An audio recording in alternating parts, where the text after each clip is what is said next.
Entonces, vamos a conversar un poquito ¿cómo se llama? La modulación por vector espacial. ¿Ok? La modulación por vector espacial. Y en este caso, este dibujo particular que está aquí, ¿verdad? Ustedes ya lo vieron en uno de los tutoriales. Vieron un dibujo parecido en uno de los tutoriales. ¿Verdad? En el último tutorial aparece donde están los diagramas de bloque, aparecen esto, ¿no? Entonces, esto sería para una modulación por vector espacial. Esto que está aquí, que estoy señalando ahorita con el cursor, sería el modulador por vector espacial, ¿verdad? Que es aquí esta sería la parte de potencia, que sería el inversor trifásico, donde están los IGBT. O sea, aquí estarían los IGBT, ¿ok? Y aquí esto es parte del control. El control envía las señales. Estas son las señales. Fíjense que son 6 señales, porque tenemos 6 IGBT, ¿ok? Y el inversor es el que alimenta el motor, ¿ok? Como pueden observar, del inversor sale la alimentación hacia el motor, ¿ok? Y bueno, aquí tenemos la alimentación eh, continua, ¿no? Que viene de un rectificador, ¿ok? Bueno, hasta ahí creo que no hay duda, ¿verdad? ¿O hay alguna pregunta de lo que estoy hablando hasta ahora? ¿Mm? De momento no, No, profe. profe. Ok, excelente, muy bien. Nada, nada. Está bien, vamos bien entonces. Aquí ustedes pueden observar que hay una realimentación. Esto es una realimentación de velocidad, ¿ok? Normalmente, actualmente se hacen estas realimentaciones usando unos equipos que se llaman encoder, ¿ok? El encoder normalmente son generadores de pulso que tienen, por decir algo, 360 pulsos en cada vuelta. Entonces, por supuesto, yo cuento el número de pulsos en el tiempo y sé cuál es la velocidad que tiene el motor en todo momento, ¿no? Por decir, pero estos tienen normalmente más pulsos por cada vuelta. Y son no solamente es una sola línea de pulso, sino ellos tienen dos líneas de pulso que están desfasados en 90 grados. ¿Por qué? Esta parte, escuchen, es importante porque esto es la práctica, ¿no? Eh, si tú tienes solamente una línea de pulso y el motor se mueve en un sentido, tú vas a ver los pulsos. Y si se mueve en el otro sentido, también vas a ver los pulsos. Pero ¿cómo sabes tú si se está moviendo en sentido horario o en sentido antihorario? La manera de resolver esto es que hay dos trenes de pulso y están desfasados en 90 grados. Entonces, de esa manera, dependiendo de cómo llegan los flancos, ¿ok? Yo puedo saber si está girando en un sentido o está girando en otro sentido. Entonces, el encoder tiene esa característica. Algunos encoder también tienen un pulso por cada vuelta. Es decir, tienen otra tercera salida donde cada vez que el motor da una vuelta genera un pulso. Eso se utiliza a veces para sincronizar y saber la posición del motor. Entonces, eh, a ver, ¿alguna pregunta con el encoder? Lástima que no les traje un dibujo, pero básicamente imagínense que eso está pegado al motor y que salen, por así decirlo, le llegan unas líneas de alimentación y salen tres líneas de señales. Dos de pulsos desfasados 90 grados y otra que es un pulso de sincronismo. Eso sería más o menos el encoder. ¿Ok? Bueno, además de eso, para los sistemas tenemos una medición de corriente. Es decir, que aquí tenemos transformadores de corriente instalados en las líneas de salida hacia el motor. Y con estas corrientes que medimos acá alimentamos hacia el primer bloquecito aquí que se llama transformada de Clark. Ahora, ¿Por qué no se alimentan las tres? Porque resulta que si yo tengo dos, ya la tercera se sabe. Ustedes, no sé si recuerdan, que la I sub A más I sub B más I sub C es igual a cero. ¿Ok? En un sistema trifásico equilibrado. Entonces, si yo mido 2, ya yo sé cuánto vale la tercera. ¿Ok?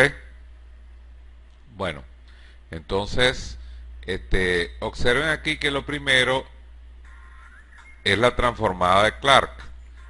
¿Qué es la transformada de Clark? Bueno, que de las tres señales que yo tengo aquí, ¿ok? Aquí llegan dos, pero acuérdense que aquí se calcula la tercera. Entonces, de las tres señales que yo tengo, que son unas señales senoidales y variables, por supuesto que varían en el tiempo, ¿ok? Y de amplitud variable. Entonces, al hacer la transformada de Clark, ¿qué logro? Tener de tres señales variables, voy a tener dos señales, ¿ok? Que van a estar en un eje ortogonal fijo. Es decir, voy a tener el eje alfa y el eje beta, pero van a ser ejes fijos. Vamos a verlo aquí en el dibujo mejor para ilustrarlo. Entonces, vamos a ver si se ve aquí.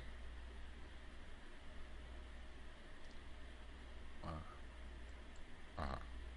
Ok, entonces, el, este sería un vector cualquiera, pero el eje alfa estaría situado aquí y el eje beta estaría situado acá. ¿Ok? Entonces, como ya vieron en los tutoriales, cualquier vector se puede descomponer entonces en dos componentes en los ejes fijos y luego cuando hago la transformada de Park, entonces ya tengo ese mismo vector pero representado en dos componentes de eje rotatorio. Esto está en los tutoriales. Yo estoy haciendo como una especie de repaso, ¿no?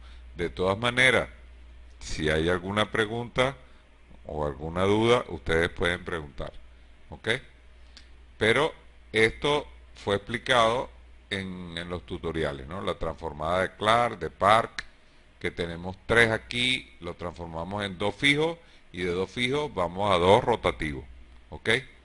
Entonces, de esta manera, ¿cuál es aquí lo importante?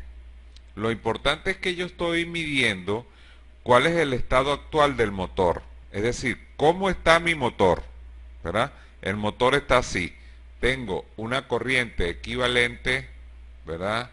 De carga o de torque, que se llama I sub Q, y tengo una corriente equivalente de campo, que se llama I sub D. ¿Ok? Entonces, esta corriente del torque la comparo con la corriente que yo quiero. ¿De dónde sale esta corriente que yo quiero? Ah, bueno, sale porque tengo una referencia de velocidad aquí y tengo un valor real de velocidad que yo mido. Si por casualidad el motor está bajando velocidad, inmediatamente funciona el controlador PI que está acá y dice, epa, hay que meterle más corriente a este motor. ¿Ok? Eso básicamente, de ahí viene la corriente de torque de referencia. Entonces, esta corriente de torque de referencia, yo la comparo con la corriente que tengo en el motor, ¿verdad? Y con un regulador PI determino cuál es el voltaje que yo debo meterle al motor. Ah, esta es la corriente que hay, esta es la corriente que hay, esta es la que yo quiero. Entonces hay que meterle un voltaje Q que sale del regulador. Igualmente se hace en el caso de la corriente de campo, ¿ok? Se compara la corriente de campo que yo quiero. Si normalmente esto permanece constante, entonces normalmente acá no hay muchos cambios, pero de acá sí salen el valor de voltaje en el eje Q que yo quiero y el valor de voltaje en el eje D que yo quiero. ¿Ok? Estos son en los ejes rotativos. ¿Ok? Estos dos que están acá serían en los ejes rotativos. Es decir, en este momento, esto que yo tengo acá es lo que quiero meter en el motor. ¿Ok? Fíjate que aquí yo medí lo que tenía en el motor. Ahora aquí tengo, esto es lo que quiero colocar en el motor.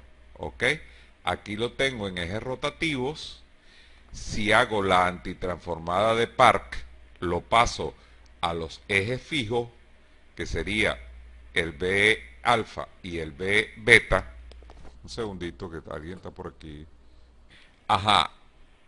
Les estaba explicando que aquí va a salir entonces lo que yo quiero meter en el motor. Aquí lo tengo rotativo, aquí lo tengo fijo. Y esto que yo quiero meter en el motor, ¿verdad? B sub alfa y B sub beta, se lo doy al generador de señales. Y el generador de señales entonces va a saber cuál es el vector, ¿ok? Que va a meterle al motor usando, por supuesto, el inversor. ¿Cómo lo sabe? Fíjense, observen esta fórmula aquí, donde tenemos que el módulo del voltaje de referencia, o sea, el voltaje que yo tengo que meter en el motor, ¿verdad? Es, por supuesto, el cuadrado de B sub alfa y el cuadrado de B sub beta y la raíz cuadrada. Y aquí tendría el módulo, ¿ok? Y el ángulo también lo sé porque lo tendría haciendo el arco tangente, ¿ok? Es decir, que la salida de Park, al yo realimentarla al generador de señales de vector espacial, ya el generador sabe cuál es el vector que va a dibujar. ¿Ok? Muy bien. Y entonces, el generador de vector espacial toma su referencia y con estas dos referencias, pues va a hacer los switcheos correspondientes para poder colocar el vector en el motor, el vector que quiero dentro del motor. Vamos entonces, ajá, ¿alguna pregunta hasta ahorita? ¿Alguna pregunta? ¿Aló? No, profe, de No, momento no. ninguna, profesor.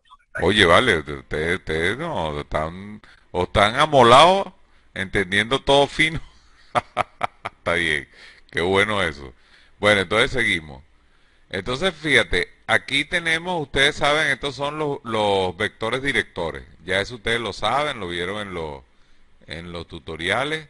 B1, B2, B3, B4, B5, B6. ¿Ok? Vamos a ver quién está escribiendo aquí. Aquí está escribiendo Leonel. No sé qué dice Leonel aquí. Ajá. Profe, estoy con datos y la señal está... ¿Quién? Alejandra. Alejandra. Ok, bueno, continuamos entonces. Este, ya la parte de los vectores directores son los que vamos a usar, como ustedes saben, para poder representar el vector de referencia. ¿Ok? Ujú. Entonces, vamos a ver un ejemplo acá, que es el siguiente. Entonces, ustedes tienen un motor que se alimenta con 380 voltios de línea. En este caso, como saqué el ejemplo de la broma esta de control vectorial, aparece 50 Hz, ¿no? Pero en la evaluación, seguramente aquí les va a aparecer 60. Entonces, la velocidad nominal de ese motor son 3000 RPM, ¿ok? Y el puente rectificador, ¿verdad? Eh, entrega 537 voltios. ¿De dónde sale esto? Vamos a verlo aquí. Esto sale de lo siguiente, fíjense. Ustedes toman lo por fase son 220, ¿ok? Quiere decir que el de línea es raíz de 3 por 220. Eso da 380, ¿ok? Como se puede observar aquí, está alimentado con 380, 220 por fase, Muy bien. Quiere decir que entonces 220 por raíz de 3, 380. Y aquí lo que tengo es, por raíz de 2, estoy calculando el valor pico. ¿Ok? Este sería 537, sería el valor pico que yo voy a tener. ¿Ok? Pero, como ya sabemos, de acuerdo a los cálculos del material, que el valor de voltaje máximo que yo voy a tener va a ser 0,577 de la alimentación DC que yo tenga. ¿Ok? Entonces, yo agarro el E, puede ser 537 voltios, que es el valor pico que voy a tener de la alimentación. ¿Ok? Y si agarro 0,577 y lo multiplico por 537, me va a dar 310 voltios. Es decir, que el vector máximo que yo voy a tener va a tener un valor de 310 voltios. Se saca de acá, ¿ok? En este caso se considera, ojo con esto, ¿no? Fíjese que se considera el valor pico. No estamos usando aquí la fórmula clásica del rectificador, que era 1,35 por el voltaje de línea. ¿Recuerdan? No, aquí se multiplica por el valor pico. Porque como tenemos unos condensadores, ¿verdad? Entre la etapa de rectificación y la etapa de inversión, entonces esos condensadores tratan de mantener este valor de voltaje pico. ¿Ok? Muy bien. Pero ya de los cálculos previos y de la fórmula sabemos que lo que podemos lograr es 0,577. Entonces, esto ustedes, como van a tener este material, que ya lo tienen, esto es solamente un extracto del material, ustedes deben estar en capacidad Profe, de... Ajá, dígame. una pregunta, ¿y no sería más fácil multiplicar 380 por raíz de 2? Sí, claro. Es que raíz de 3 por 220 es 380. Pero tienes razón. O sea, es más fácil hacerlo. Lo que pasa es que, bueno, ¿qué te puedo decir? Como así estaba escrito, por eso lo estoy explicando de esta manera. Pero ciertamente es lo mismo, 380 por raíz de 2 y ya, y listo. Está bien, vale la observación. Lo que sí es importante entonces es este 0,577, ¿no? Por la alimentación de DC que tengo, ¿ok? Esta es la alimentación DC y este es el máximo voltaje que puedo obtener. ¿De acuerdo? Entonces, cuando ustedes sacan las cuentas aquí, bueno, aquí les va a dar que tenemos 310 voltios de salida hacia el motor, ¿ok? Como voltaje máximo. Bien, entonces, teniendo esos valores, eh, ahora vamos a usar, esto ya vimos esto. El método que vamos a usar es que el círculo que tenemos acá, ¿ok? Vamos a definir unos determinados puntos, es decir, los vectores. Ustedes saben que hay una fórmula, que es esta, ¿ok? Para calcular los tiempos en el cual yo voy a conectar el vector 1, el vector 2 o cualquiera de los vectores directores, ¿ok? Esto ya ustedes también lo saben. Eh, Ahora lo que estamos es solamente mencionando. Entonces, esto sería equivalente al T1, esto sería equivalente al T2 y esto sería el tiempo del ciclo. TS es el tiempo del ciclo. ¿Cómo calculamos el tiempo del ciclo? El tiempo del ciclo se calcula multiplicando la frecuencia, ¿ok? Por el número de puntos.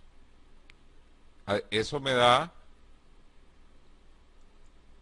el tiempo del ciclo, ¿ok? Porque ustedes tienen que, si eso da vuelta en un segundo 50 veces, ¿ok? Y en cada vuelta tengo 24 puntos, eso me va a dar la cantidad de veces que yo tengo que, por así decirlo, conmutar, ¿no? ¿Ok? Entonces, Profe, C24 es la constante de discretización, ¿no es lo? o sea, este, Acuérdate que hay unas damas por ahí. Mira, exacto, yo pudiera haber puesto acá 36, ¿ok? Estos 24 son estos 24 puntos que están aquí. ¿Te das cuenta? En cada sector hay 4 puntos. Tengo 6 sectores, ¿no? 6 por 4, 24. Pero vamos a aprovechar tu pregunta para aclarar algo. Si yo tengo más puntos aquí, ok, voy a tener un menos armónica. Es decir, si yo en vez de usar 24 usara 48, ¿verdad? La cantidad de armónica va a ser menor, ¿ok? A la salida hacia el motor. Pero por supuesto, la cantidad de conmutaciones va a ser mayor. Entonces, estos equipos, sobre todo los equipos de gran potencia, es muy importante las pérdidas que hay en la conmutación. Entonces hay un compromiso ahí entre mientras más puntos yo coloco acá, ¿verdad? Menos armónicas tengo. Pero también mientras más puntos coloco, más conmutaciones voy a tener y voy a tener más pérdida en los IGBT. ¿Ok? Y eso significa pérdida de potencia y pérdida de energía, básicamente, ¿no? Pérdida de energía. Entonces, bien, el 24 es el ejemplo que está acá en el material que yo les pasé, pero seguramente en la evaluación aquí yo les pondré, no sé, 48, 60. Este número de puntos se lo voy a cambiar. ¿Qué determina el número de puntos? El número de puntos va a determinar el tiempo que hay entre uno y otra discretización. Es decir, aquí hay una distancia en ángulos, ¿verdad? Entre este punto y este punto. Pero a la vez, cuando yo estoy girando aquí, por ejemplo, a 50 Hz, que es lo que tengo ahí, ¿verdad? De pasar de este punto a este punto, tiene un determinado tiempo. Y ese es el tiempo que calculamos aquí. Mejor dicho, la frecuencia. Aquí calculamos 1200 Hz. Para saber el tiempo hago 1 sobre F y me da el periodo, que sería TS. ¿Ok? Es decir, el valor TS sale del inverso de la frecuencia de conmutación que yo tengo. Muy bien. Entonces, chévere, fíjate, yo voy a representar ahora, independientemente del ejemplo que aparece en el material, que ellos lo tratan como si fuera lo estaban usando para representar un sistema de control escalar, ¿ok? Estaban usando la modulación de vector espacial para representar un sistema escalar. Pero nosotros lo vamos a usar para representar un sistema vectorial. Entonces el voltaje de referencia tiene una magnitud de B medios. ¿Ok? Es decir, el voltaje máximo posible dividido entre 2. ¿Cuál era el voltaje máximo posible que podíamos tener? Era 310. ¿Ok? Entonces hay que considerar cuál es la mitad de 310. Ahora vamos a aplicar las fórmulas. En este caso, estas fórmulas que están aquí, ojo con esto, es para el sector 1. Es decir, este sector es el sector 1. Aquí está identificado. ¿Ok? Pero cada sector tiene una fórmula diferente. ¿Ok? ¿Dónde están esas fórmulas diferentes? Eso está en la tabla 7 que yo les dije que era una tabla que nos iba a servir para calcular los tiempos. ¿Ok? Entonces, cuando ustedes están en el sector 1, van a usar estas fórmulas de acá. ¿Ok? Cuando están en el sector 2, van a usar estas fórmulas de acá. Y estas dos, pues, porque tenemos para T1 y T2, que vendría siendo T sub A y T sub B. ¿Ok? Este es el equivalente a T sub A y T sub B. O sea, la fórmula va cambiando. Pero fíjate que en general podemos decir que la fórmula es el número de sector aquí. Ustedes ponen aquí delante de este pitercio el número del sector. O sea, aquí pueden poner N. N el número de sector. ¿Ok? Fíjate que si me voy al sector 4, aquí va a aparecer N vale 4, ¿no? Entonces 4 pitercios. Ahí está fácil. ¿Ves? Si es 6, vamos con 5. Bueno, 6 también, pues. 6 pi tercio. Claro, 6 dividido entre 3 me da 2 y queda 2 pi. Entonces, la fórmula general sería esta de acá, ¿ok? Pero con el n aquí. El n representa el sector, ¿ok? Y para el tiempo T2 usamos lo mismo, pero aquí sería, en este caso, n menos 1. Es decir, n menos 1 para el sector 2 me quedaría 1, ¿ok? Y para el sector 1, n menos 1 quedaría 0. Por eso es que aparece solo seno de teta, ¿no? Para el sector 5 sería 5 menos 1, 4, 4 tercios. O sea que además de que aquí está la tabla especificada, tenemos también la fórmula general para estas ecuaciones que están aquí. O sea, estas ecuaciones que están aquí son válidas para el sector 1. ¿Ok? Ya saben que para cada sector hay fórmulas diferentes. ¿Ok? Bueno. Profe, una pregunta, en la tabla que usted está diciendo ahorita, ¿cuánto es lo que vale A y el valor ese TC? T1 es A y T2 es B. ¿Ok? No, no, Y, pero yo digo, en la formulita, ahí dice esto. TC que multiplica A, no, Ah, en la primera, donde dice T1, TC que TC. multiplica A, Sí, sí, a TC es eso. esto que está aquí, ¿ves? TS. Lo que pasa es que allá, como es de otro material, aparece TC, pero ese es el mismo TS. ¿Ok? Y la A que está multiplicando al TC, La A es el resultado de esto que está aquí. Vamos a verlo. Está bien la pregunta. Está muy bien. Fíjate que aparece TC y la A vendría siendo la constante que aparece aquí en esta fórmula. O sea, esta constante que está aquí vendría siendo A. ¿Ok? Es decir, eso es completamente equivalente. Bien, entonces, el TS es el TC y la A viene siendo esto. ¿Ok? ¿Te queda claro eso? ¿Quién era el que estaba hablando? sí, no sé, montaña. Ok, Montaño. Listo, está bien, está bien. Buena pregunta, sí, porque son materiales diferentes, ¿no? Porque el otro material es un material de apoyo en inglés que yo les envié, donde sí aparece la deducción de esto, ¿no? Fíjate que la Universidad esta del Rosario, que es donde salió este material, ¿verdad? No sacan la deducción de esto, sino que la tiran de repente de la manga. Sácata. Aquí esto es TA, TB y TS. Ok. Pero bueno, de todas maneras, eh, ya saben que hay que aplicar entonces esto. Entonces, si nosotros aplicamos esto, vamos a aplicarlo, por ejemplo, para este primer punto, ¿verdad? ¿Cuánto valdría el ángulo para el primer punto? Fíjate que entre este y este hay 15 grados, ¿no? Entre este y este hay 15 grados. Entonces, este aquí es la mitad. ¿Cuánto sería? La mitad de 15, 7,5, ¿no? Entonces, quiere decir que teta vale 7,5. Entonces, yo aplico mi fórmula aquí, ¿verdad? ¿Y cuál es la fórmula? Ajá, pi tercio menos 7,5. ¿Ok? Me voy. Entonces, aquí tengo pi tercio menos teta, que vendría siendo 7,5. ¿Quién es pi tercio? 60. Vamos a poner los valores. Ojo, muchachos, en este examen espero que ustedes coloquen las fórmulas literales. El que no ponga fórmula literal le quito la mitad. Ustedes están acostumbrados a poner poco en número, ¿vale? Sin poner la fórmula. Entonces primero ponga su fórmula, fíjense cómo está aquí, ¿no? Y después se sustituye. Entonces, ¿cuál es el voltaje de referencia que Profe, yo?